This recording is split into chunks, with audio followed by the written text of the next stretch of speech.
नमस्कार, म छेवाङ योन्जन। जनसरकारमा स्वागत छ।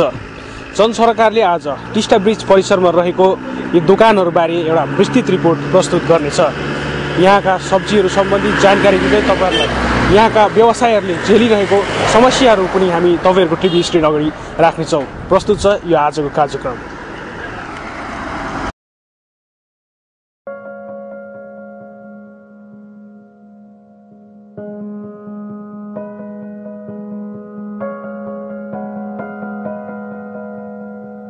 जनसरकारले आज टिस्टा ब्रिज परिसरमा रहेको यी दोकानहरूबारे एउटा विस्तृत रिपोर्ट प्रस्तुत गर्नेछ।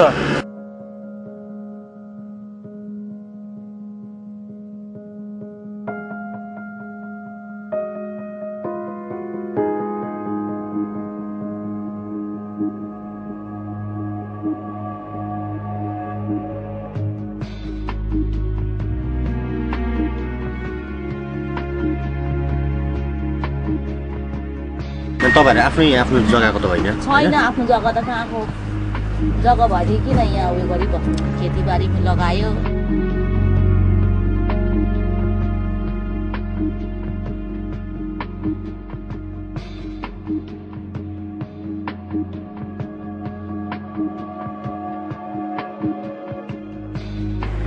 अब यो त नानीहरू नाता नातिहरू मसिनो छ, त्यही भएर 2 रुपियाँ 3 रुपियाँ नाफा आउँछ, त्यही भेला गर्यो स्कुलमा। त्यही त हो, नानीहरू पढाउनु। असुविस्ता त धेरै छ नि। त्यो त राम्रो हो नि, दोकानहरू पक्का भयो भने त राम्रो हो हामीलाई। अब त्यो बनाउनु दिने होइन होला पक्का त।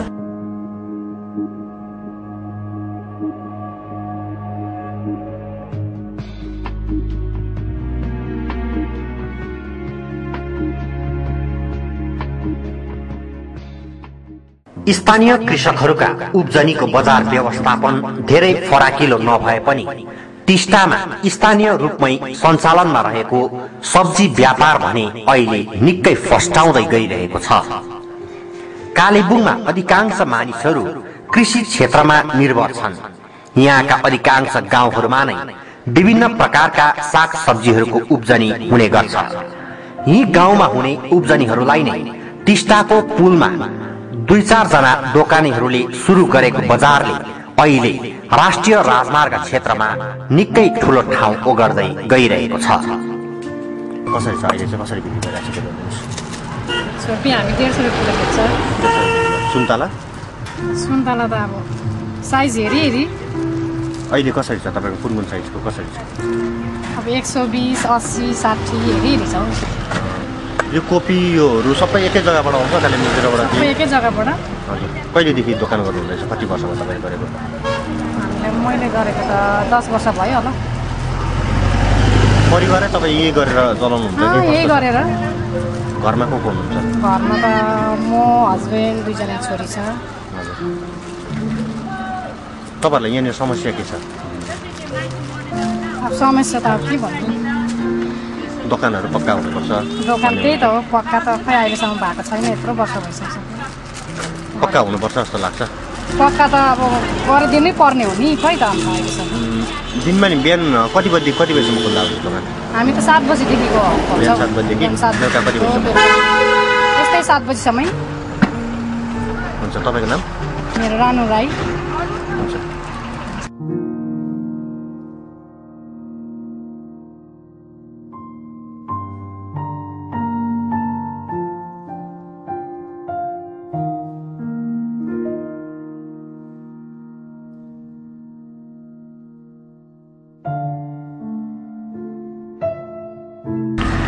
तपाईँले नि दोकान कहिलेदेखि सुरु गर्नुभएको? मैले त 5 वर्ष भयो। 5 वर्ष। घर कहाँनिर? टिस्टा देउग्रा। यहाँनिर सब्जीहरू कहाँबाट ल्याउनुहुन्छ? कालिम्पोङ, मङमाया। सब्जी नि बेसी जस्तो कहाँकोले किन्ने गरेको छ? कहाँकोले किन्छ? सबै डुवर्स लाइनकोले किन्छ, सिलगढी, गान्तोक, कालिम्पोङकोहरूले पनि किन्छ, सबैले किन्छ नि। बस्तीबाट यो सब्जीहरू कसरी ल्याउनुहुन्छ तपाईँहरू? उठाउनु जानुहुन्छ कि? होइन, यहाँ ल्याउँछौँ, हाम्रो उयो हुन्छ नि त, ठिका हुन्छ आफ्नो आफ्नो, उनीहरूले ल्याइदिन्छ, हामी राख्छौँ। कालिम्पोङ चाहिँ जान्छौँ सौदा ल्याउनु, जोरथाङबाट आउँछ, मन्लीबाट। अहिले तपाईँको दोकानमा के राख्नु भएको छ अन्त भाउ कसरी छ अहिलेको भाउ त्यो भनिदिनुहोस् न। अहिले के अहिले डल्ले खोर्सानी हामी 60 रुपियाँ पावा बेच्दैछ, टमाटर 25, मटर तपाईँको 80 बेच्दैछ, जरा चाहिँ 60 रुपियाँ बेच्दैछ। त्यही छुर्पी त यो 160 किलो। सिजन अनुसार अलग अलग सब्जीहरू? हजुर, सिजनको निकाल्छ, बस्तीवालाले निकाल्छ, हामी त्यही बेच्छौँ। बिक्रीहरू कस्तो हुन्छ? कोही बेला अब उयो पनि हुन्छ, केजी लानुहुन्छ भने 240, नोक्सानहरू पनि लाग्छ नि, आएको आधी सरो बिक्छ, आधी सरो बिग्रेर जान्छ। 60 रुपियाँ पावा। समस्या के छ तपाईँहरूलाई यहाँनिर? समस्या के को छ लक्ष्मी? दोकानहरू पक्का राम्रो हुनुपर्छ। त्यो त राम्रो हो नि, दोकानहरू पक्का भयो भने त राम्रो हो हामीलाई। अब त्यो बनाउनु दिने होइन होला पक्का त। मौसम अनुकूलका सागसब्जीहरू यहाँ पाइन्छ। अहिले इस्कुसको जरा, डल्ले खोर्सानी, सुन्तला, छुर्पी लगायतका कुराहरूको बजार बढ्दो छ भने कालो दाल, टमाटर, सिमी, फूलकोपी, बन्दाकोपी, ब्रुकौली लगायतका सागसब्जीहरू अहिले टिस्टामा पाइने मुख्य उत्पादनहरू हो। कालेबुङ संलग्न क्षेत्रका बस्तीहरू लगायत तक्लिङ, मङमाया आदि क्षेत्रका सागसब्जीहरू यहाँ बेचबिखन गरिन्छ। टिस्टामा ताजा बस्तीका सब्जीहरू पाइने हुनाले डुवर्स, सिलगढी साथै सिक्किमगामी वाहनका यात्रुहरूले टिस्टामा झरेर सागसब्जीहरू किन्ने गरेका छन्। कहिलेदेखि दोकान चलाइराख्नु भएको छ? यो कति वर्ष भयो तपाईँ सुरु गर्नुभएको? कहाँ हाम्रो छोरी जो ज्वाइँको दोकान हो नि, म त दोकान बस्ती? हजुर, एकछिन बस्दिएको मात्रै। यहाँनिर सब्जीहरू चाहिँ कहाँबाट आउँछ? कालेबुङबाटै ल्याउँछ नि। कालेबुङबाट? कुन बस्तीहरूबाट आउँछ? कालेबुङ उता अलगढा, लाभादेखिको खोज्दै ल्याउँछ उनीहरूले, त्यहाँदेखि उनीहरूबाट पनि किनेर ल्याउँछ। हजुर, अहिले कसरी छ माने सुन्तलाहरू कसरी छ, डल्ले खोर्सानीहरू कसरी छ? खोर्सानी त 280 रुपियाँ केजी। 280 रुपियाँ। हजुर। सुन्तला अब यो लग्यो भने 120 गरेर बेच्दैछ केजीको, त्यो लग्यो भने 120 रुपियाँ नै, तर 100 मा दिन्छ हामी चाहिँ। इस्कुसको जराहरू? इस्कुसको जरा अब 80 रुपियाँ केजी, त्यहाँदेखि कम्ती गरिदिन्छ 70, 60 त्यसरी। यो सबै नै कालेबुङतिरबाट ल्याउँछ। तपाईँहरू आफ्नो जग्गाको त होइन? छैन, आफ्नो जग्गा त कहाँको जग्गा भएदेखि किन यहाँ उयो गरिबस्नु, खेतीबारीमा लगायो। कसरी ल्याइपुऱ्याउँछ यहाँसम्म चाहिँ? माने गाडीमा बस्तीघरले लिएर आउँछ है? कहाँको मान्छेहरूले किन्छ? कति यस्तो हुन्छ दिनमा? यहाँ जति दोकानहरू छ सबैले लिनु जान्छ बिहान। अब भोलि जान्छ कालेबुङ, अब 10-11 बजी ल्याइपुऱ्याउँछ, अन्त त्यही भिजायो बेच्नु थाल्यो। यहाँनिर बेसी जस्तो चाहिँ नि कहाँकोले किन्ने गरेको छ? सब्जीहरू कहाँकोले किन्छ? यता सिक्किम लान्छ किनेर, कतिले उनीहरूले पनि लान्छ यहीँबाट किनेर। तपाईँहरूलाई नि यहाँनिर असुविधाहरू के छ? हजुर, तपाईँहरूलाई असुविधाहरू समस्याहरू के छ? खै हामीलाई त अब के भन्नु, माने यो सेडहरू राम्रो बनाइदिनु ओर्नु त्यस्तो खालकोहरू केही छ कि छैन? यही दोकानको अब यो त नानीहरू, नातिहरू मसिनो छ, त्यही बराबरी हो। 2 रुपियाँ 3 रुपियाँ नाफा आउँछ, त्यही भेला गऱ्यो स्कुलमा, त्यही त हो नानीहरू पढाउनु।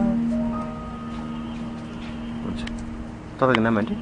हजुर, नाम के भन्छ? मेरो देवी माया।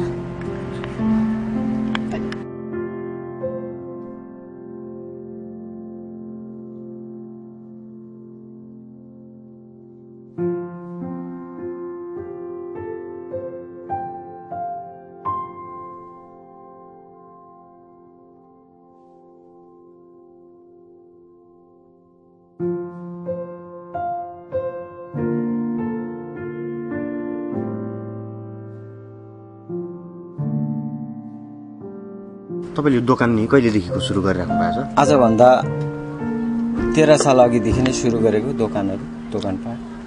माने यहाँनिर पनि त्यति बेलादेखि नै दोकानहरू लाग्नु थालेको? सुरुदेखि नै गर्नुभएको? हजुर। तपाईँले यहाँनिर सब्जीहरू कहाँबाट ल्याउनुहुन्छ?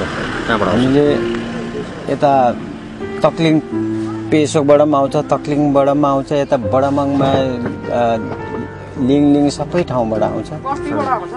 बस्तीबाट आउँछ। हजुर पहिला त दोकान कम्ती थियो, अहिले बेरोजगार बेसी भएर दोकान थुप्रो बढेर गएको छ। हजुर यहाँनिर कति जति होला दोकान यहाँ? अहिले यहाँ 22 जनाको चाहिँ दोकान छ। पहिला त 3-4 जना थियो, बेरोजगार बेसी भयो, कतिले नोकरी पाउँदैन, कतिले के काम पाउँदैन, अन्त त्यो अर्थले गर्दा दोकान बेसी भएर अहिले दोकानै बिजनेसमै लिप्त भएको छ।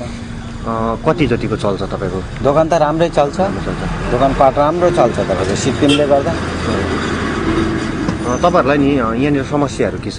समस्या त हामीलाई यही छ, अब बाँसमा बस्दैछौँ हो, याक्सा बनाएर, र हामीले कति पहल गऱ्यौँ सरकारलाई पनि यसो, र जिटिए क्षेत्रमा हुनुपर्ने पनि हामीले पहल गरेको थियौँ तर हुन सकेन। यो चाहिँ फरेस्ट एरिया पर्छ, फरेस्टलाई पनि हामीले कतिपय गुनासोहरू पोखाएर भन्यौँ, किनभने दोकान गरेर बेरोजगारहरू हामीले चलाउँदैछौँ र हामीलाई चाहिँ यो अब आफैले बनाउनुपर्छ बाँस लगाएर हो। यो बाँस त बिग्रिहाल्छ, कुहिहाल्छ, बर्खाले भिजेपछि खत्तम भइहाल्छ, र सरकार पक्षबाट हामीलाई स्टल बनाएर दियो भने त अति उत्तम हुने थियो। दाजु यो अलिअलि तपाईँको यहाँ सब्जीहरू छ नि, यसो भाउ बताइदिनुहोस् न अलिकति। भाउ त हेर्नुहोस्, जसरी हामीले खरिद गर्छौँ त्यसरी 2-4 पैसा हामीले मुनाफा राखेरै बेच्छौँ। बिक्री हुने खालको चाहिँ अहिले कसरी छ? हजुर अलिअलि बिक्री हुने चाहिँ अब जस्तो कि अब यो अहिलेको हालमा सिमी र यो अब घिउ बोडीहरू, सुन्तलाहरू धेरै मात्रामा निस्केकोले अलिक कम्ती नै छ रेट। त्यही त माने कति जतिमा चाहिँ अहिले फिलहाल चाहिँ बिक्री? अहिले हामीले जस्तो कि मानिलिउँ भाइ अब यो 20 मा किन्छौँ त हामीले 25 सम्म त बिक्री गर्नै पर्छ 5 रुपियाँ राखेर। त्यसमा हाम्रो अब बोकेर ल्याउँछौँ, जस्तो कि मानिलिउँ जोरथाङबाट पनि बोकेर ल्याउँछौँ, त्यसको किराय पनि हामी निकाल्नु पर्यो। त्यही त त्यसको त्यो चाहिँ अब सरर भन्नुपर्दा चाहिँ नि यो यसरी किलो यो अलिकति बुझाइदिनुहोस्। हजुर अब जस्तो कि जरा अहिले हामीले 50-60 मा ल्याउँदैछौँ भने त्यो 70 रुपियाँ, 65-70 हेरी कतिले अब सब्जीमा मतलब कम्ती मात्रै खोज्छ। जस्तो कि अब मानिलिनु सब्जीमा चाहिँ धेरै मात्रामा बार्गेनिङ हुन्छ, अरू चिजमा बार्गेनिङ हुँदैन। जस्तो कि मासु किन्नु पर्यो भने, लुगाफाटा किन्नु भने त्यति बार्गेनिङ हुँदैन, तर सब्जीमा एकदमै बार्गेनिङ भएकोले चाहिँ हामीले 2 रुपियाँ ज्यादा नै राख्छौँ। 70-80 रुपियाँ यो जरा गइरहेको छ। सुन्तलाहरू हजुर सुन्तलाहरू अब डल्लेको भाउ अब डेली बढ्दैछ, त्यसरी नै बढोत्तरी भएको नाताले हामी पनि 2-4 रुपियाँ बढाएर बेच्दैछौँ। दाजुको नाम? मेरो नाम जय कुमार राई हो, म यहीँ नयाँ ब्रिजको बासिन्दा हुँ। स्थानीय मानिसहरूले 2-4 वटा दोकानबाट सुरु गरेको बजार अहिले निकै बढ्दै गइरहेको छ। अहिले लगभग 2 दर्जन भन्दा धेर व्यवसायीहरू सब्जीको व्यापार गरेर जीवन धानिरहेका छन्। कालेबुङ संलग्न क्षेत्रका गाउँहरूबाट उनीहरू सब्जी ल्याउँछन् अनि दैनिक रूपमा नै पुल परिसरमा बेच्ने गर्छन्। टिस्टाको बजार फराकिलो हुँदै गइरहेकोले अहिले स्थानीय एक कृषकले फूल खेतीको व्यापार टिस्टामा नै सुरु गरेका छन्। सबैले सब्जीको व्यापार गरिरहेकाले उनले फूल खेतीलाई व्यापारको रूपमा अपनाएका हुन्। कहिलेदेखि तपाईँले चलाइरहनु भएको छ? यो म 4 वर्ष जस्तो भयो। यहाँ त सब्जी दोकानहरू मात्रै थियो, तपाईँले किन यो फुल खेती यो गर्नुभयो? फुलको दोकान यो चाहिँ मेरो फुलको चाहिँ पहिलादेखिको नै चाहना क्या त, फुल व्यापार गर्ने क्या त। अरू त अब यो सब्जी दोकान गऱ्यो भने अब कसैलाई सब्जी दोकानहरूलाई डिस्टर्ब नहोस् भनेर म एक्स्ट्रा क्या त आफ्नो पर्सनल दिमाग लगाएर चाहिँ यो फुलको बिजनेस सुरु गरेको। यो आफ्नै उमार्नुहुन्छ कि फुलहरू कि कहाँबाट ल्याउनुहुन्छ? आधी जस्तो उमार्छु, आधी जस्तो कलेक्सन गर्छु। आधी उमार्नुहुन्छ? कहाँ हो घर तपाईँको? मेरो त टिस्टा भ्यालीमा नै नर्सरी गर्नु भएको छ? हजुर। फुलको भेराइटी कुन राख्नु भएको छ तपाईँले? कसरी बिक्री गर्नुहुन्छ? कस्तो छ तपाईँले? यो त अब आफ्नो कस्टमरको मुताबिक जस्तो कस्टमरले जुन भेराइटिज अब डिमान्ड गर्छ त्यही भेराइटिज ल्याउँदै दिन्छु। बाँकी चाहिँ म यता स्याम्पल जस्तो राख्छु हो। बाँकी अब कस्टमरहरूलाई निकै चाहियो हो, धेरै चाहियो भने म मगाइदिन्छु। कलेक्सन उठेर तपाईँको अलिक फुलको भेराइटीहरू देखाइदिनुहोस् न, कुन छ, कसरी जान्छ रेटहरू? योहरू हजुर अब रेट त अब फुलको त फिक्स रेट त हुँदैन होइन। अब किन भनौँ, अन्त अब किन भनौँ यो त अब कम्पनीबाट आएको होइन, कुनै एउटा ट्याक्स लाग्ने कुरा होइन। अब कस्टमरलाई माने अहिले चाहिँ नि जस्तै अब यसलाई यो फुलको नाम के भन्छ अनि यो कसरी बिक्री हुन्छ? यो फिलोडेन्ड्रोन हो। हजुर। म यो अहिले त 50 गरेर बेच्दैछु। 50 गरेर बेच्नुहुन्छ। जस्तै यो पाइनहरू हजुर, योहरू पनि त्यस्तै हो। त्यस्तै छ। 50 हो। बेसी जस्तो चाहिँ तपाईँको कुन भेराइटी बिक्री हुन्छ यहाँनिर? मान्छेको डिमान्ड चाहिँ कुन? अहिले एजिलियाहरू, गोल्डन पाइन। लोकल मान्छेहरू जान्छ कि टाढाबाट आउनेहरूले कहाँकोले धेर जस्तो किन्छ? अब लोकलको त प्रायः छ यहाँ त अब बिचरा यहाँ दैनिक रोजगार गर्ने नै होइन कम्तीमै छ अब हाजिरा होइन बङ्गालमा त। त्यही भनेर अब ज्यादा जस्तो हाम्रो यो सिक्किम साइड, भुटान, आसामतिर लान्छ, अरू स्टेटमा पनि लान्छ, अदर स्टेटमा पनि लान्छ। यो फुलहरू जति पनि छ नि तपाईँको आफ्नो सँगसँगै अरूको चाहिँ कस्तो अरूले नर्सरीहरू लगाएको छ ठुल्ठुलो कि घरबाट कलेक्ट गर्नुहुन्छ कि कस्तो? अब मेरो चाहिँ कम्ती छ होइन। अब म त सुरु गरेको 4 वर्ष त भयो। अरूको त छ नि ठुल्ठुलै नर्सरीमा। अनि फुल खेतीहरू सम्बन्धी तपाईँहरूले ट्रेनिङहरू पाउनु भएको छ कि? होइन यो त आफ्नो उयो पर्सनल कोही ट्रेनिङ केही गरेको छैन। यो सिजनल फुलहरू रोप्नुहुन्छ, सिडलिङहरू निकाल्नुहुन्छ कि कस्तो हो तपाईँको? हजुर, सिडलिङहरू पनि हुन्छ। अब सिजनल फुलहरू जस्तै अब यो पिटोनियाहरू भयो, यो अहिले फिलहाल यो के भन्छ यो पन्सिटाहरू भयो, एजिलियाहरू भयो होइन। अब सिजनको मुताबिक जस्तो डिमान्ड गर्छ त्यस्तै हामी ल्याएर दिन्छौँ। तपाईँको यो रोजीरोटी नै तपाईँले फुल खेती गरेर गरिराख्नु भएको छ? हजुर, अहिले त अब मेरो 6 वर्ष भयो यहाँ। 6 वर्ष भयो यो कामपट्टि गरेको। अरू तपाईँको धेरै योजनाहरू कस्तो छ? फुलहरू नर्सरीहरू बनाउने, अरू फुलहरू गर्ने? अब योजना त पुरै छ नि। अब मेरो त मेन कुरो त मान्छे नै छैन हो। अब आफै गरेर यहाँ फुल आफै ल्याउनु पऱ्यो, अन्त कलेक्सन पनि आफै गर्नु पऱ्यो, प्लस यता घरमा आफै गएर गर्नु पऱ्यो। अहिले त मान्छे नै पाउँदैन हो। अब आफ्नो लगानी गर्छ होइन। हुन्छ, तपाईँको नाम? मेरो नाम अमर तामाङ हो। टिस्टामा बजार फराकिलो बन्दै गइरहेको भए पनि यो बजार अस्थायी हो। उनीहरूलाई यहाँ स्थायी दोकान बनाउने अनुमति प्राप्त छैन। वर्षैपछि दोकान मर्मती गरेर चलाउनु पर्ने उनीहरूको बाध्यता छ। यसका निम्ति विभागीय पक्षहरूसित आवेदन गरिसकेको भए पनि आजसम्म समाधान नभएको उनीहरूको गुनासो छ। यसबाहेक टिस्टा पुलमा बजार भएको कारण प्रत्येक मिनटमा नै यहाँ गाडीहरू बिसाउने गरेको छ, जसले गर्दा ट्राफिक समस्या यहाँको एउटा जटिल समस्या हो भने यात्रुहरूका निम्ति सार्वजनिक शौचालयको अभाव अनि पिउने पानीको समस्या पनि यहाँको मूलभूत समस्या हो। जुन प्रकारले तपाईँहरूले यहाँनिर रोड साइडमा नै यो सब्जी दोकानहरू राखिरहनु भएको छ होइन, तपाईँको व्यवसाय चलिरहेको छ। अनि यहाँनिर एकापट्टि यो पार्किङको पनि साँगरो भइरहेको हुन्छ नि, तपाईँलाई असुविधा हुँदैन त्यस्तो हुँदा? असुविधा त धेरै छ नि। हामीले कति यो पहल गरेर पहिला पनि भन्यो, प्रशासनिकलाई पनि हामीले सुझाव दियौँ कि उहाँहरूलाई यस्तो यस्तो हुन्छ, हामीलाई दुःख छ भन्दाखेरि उहाँहरूले पनि केही त्यसमा निगरानी केही पाएन हामीले। अच्छा, यहाँ स्ट्रिट लाइट लागेको छ अहिले? लागेको छ, स्ट्रिट लाइट लाग्यो, 2 चोटि लाग्यो। पहिला लागेको पछाडि त्यो आफै त्यो बल्ब जलेर हो कि के भएर त्यो त्यतिकै बेकार गयो। फेरि पछाडि एनएसपिसी मार्फत लगाइयो। अहिले कतिवटा यो पुलको लागि मात्रै कि यो एरियातिर ब्रिजको लागि लगायो, यता सपिङ एरिया चाहिँ लगाएको छैन। यहाँ लाग्दैन तपाईँहरूले यहाँ पनि स्ट्रिट लाइट लागु? खासमा त हामीलाई जुन चाहिँ टिस्टामा एनएसपिसीले जुन चाहिँ ड्याम बनायो त्यसको आधारमा चाहिँ हामीलाई पनि लगाइदिनु पर्ने हो। जसरी पहिला एनएसपिसीले भन्यो बिजुलीको बिल पनि फ्री हुन्छ तपाईँहरूलाई भन्यो, यो पनि हामीलाई उपलब्धि भएन र बिजुली त लगाइयो, त्यो कतिवटा बल्ब हिजो अस्ति लाउनु साथ कतिवटा जल्न पनि बन्द भयो। माने यहाँ कति बजीसम्म चल्छ तपाईँहरूको दोकान? हामी 7:30-8 बजीसम्म बस्छौँ रात्रि। अनि बिजुली छैन भने के? बिजुली छैन भने हाम्रो आफ्नै त्यो इन्भर्टर जलाएर बस्छौँ। व्यवसाय त चलाउनु पर्यो। हजुर, अझ यहाँनिर अझै राम्रोसितले होइन व्यवसाय चल्नुको लागि एउटा बत्ती पनि भएको भए चाहिँ अलिक सुविधा हुन्छ। हजुर, हामीले क्षेत्रीय पार्टीलाई पनि हामी पहल गर्ने कोसिस गर्दैछौँ, तर यहाँ पहाडमा थुप्रै प्रकारको पार्टी आएर चाहिँ उसले पो गर्छ कि यसले पो गर्छ कि भन्ने हिसाबले चाहिँ केही पनि हुन सकेको छैन। अच्छा, दिनमा यहाँ मान्छेहरूको भिडभाड कति रहन्छ तपाईँहरूको? भिडभाड त आउँदै नै रहन्छ यहाँ प्राय। टिस्टा यो जुन चाहिँ व्यवसाय लाइनमा चाहिँ जहिले बेलुकासम्म यतिकै भिड रहिरहेको छ। अच्छा, यहाँनिर टोइलेट बाथरुमको व्यवस्था कस्तो छ? टोइलेट बाथरुमको व्यवस्था हामीले यो जनमुक्ति व्यापारी सङ्गठन गरेको थियौँ। त्यस बेला चाहिँ हामीले पहल गरेर कति हामीले भनभान गरेर क्षेत्रीय सभासदलाई पनि भनभान गरेर पहल त गरिदियो उहाँहरूले। तर अहिले एनएचपिसीले चाहिँ यसमा हामीलाई पूर्ण रूपले बनाइदिनु सकेको छैन। हामीले जुन चाहिँ यो टोइलेट बाथरुमको लागि चाहिँ हामीले कुछ गर्दैछौँ भनेर एउटा आश्वासन मात्रै दिनुभयो। अच्छा, कहाँ छ अहिले चाहिँ यो तपाईँहरू कहाँको प्रयोग गर्नुहुन्छ?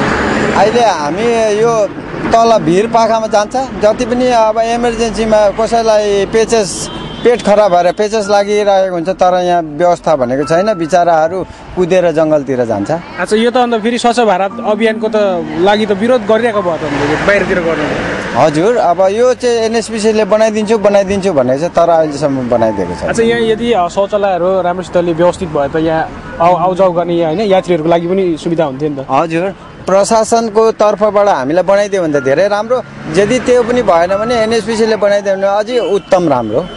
हामीलाई त होइन, हामी त जसो तसो भइहाल्छ, तर यहाँ यात्रीहरूलाई बहुतै असुविस्ता छ, पानीको असुविस्ता। यदि लेट्रिन बाथरुम बनाइदियो भने हामी पानी त जङ्गलबाट जसरी भए पनि आफ्नो पोलिथिन पाइपबाट ल्याइहाल्छौँ। तर त्यो पिउने पानी हामी एउटा सबै पैसा मिलाएर हामीले उहाँ पाइप लगाएको छौँ, त्यो मार्फत कोही बेला चाहिँ आउँछ।